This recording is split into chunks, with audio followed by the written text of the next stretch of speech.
Okay, we're going to take a look at how we can divide polynomials using synthetic division. So synthetic division is a little bit of a shortcut to the long division format.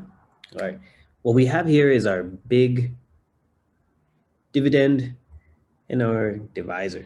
Okay, so the first thing we start with is creating almost like an upside down division box. All right, and on the outside of the division box is going to be the opposite of the number you see in the divisor. Okay, one of the ways that we teach it is to say, well, let's find out, right, if we were to set this equal to 0, what is x equal to? So we subtract 4, so x equals -4. All right, so that means that that's going to be the value of the integer that is on the outside of the division box, right? What goes inside the division box? We're going to focus strictly on the coefficients or the constants that are in our dividend. So you see I have a coefficient of 5, a coefficient of positive 26, and then a constant of positive 24. Because I have all my terms, right? I have x squared, then x, then my constant.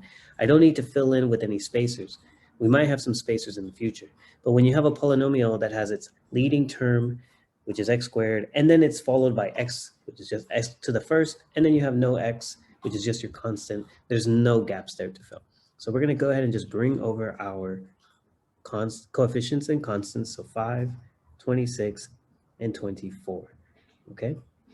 All right, so typically the way that synthetic division begins is that we drop that leading coefficient of 5. All right, we drop it and we bring it down to the very bottom.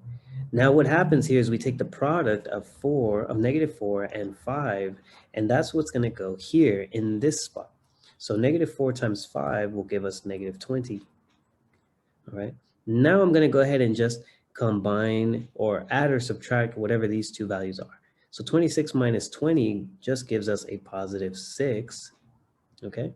And then the last step is going to be, well, now that I have a 6 down here, I'm going to repeat the process, but this time I'm going to multiply the -4 times the positive 6, and then this will give me -24, okay? The product of that will go here.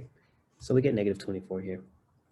Now, when I add or subtract whatever is on this last column, 24 minus 24, my goal is hopefully to get 0 here. All right, what does this mean? This means a remainder, right? Whatever value we would have gotten in this space would indicate our remainder, right? With the remainder of 0, that's great, right? We have nothing left over. So that means that x plus 4 does divide 5x squared plus 26x plus 24.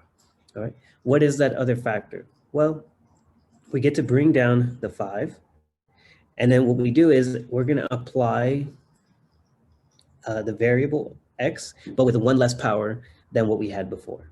So if the original power was a power of 2, this one is now only a power of 1, right? So you see there is no power there. That's because there's a little invisible power of 1. We bring down the next term, which is positive 6.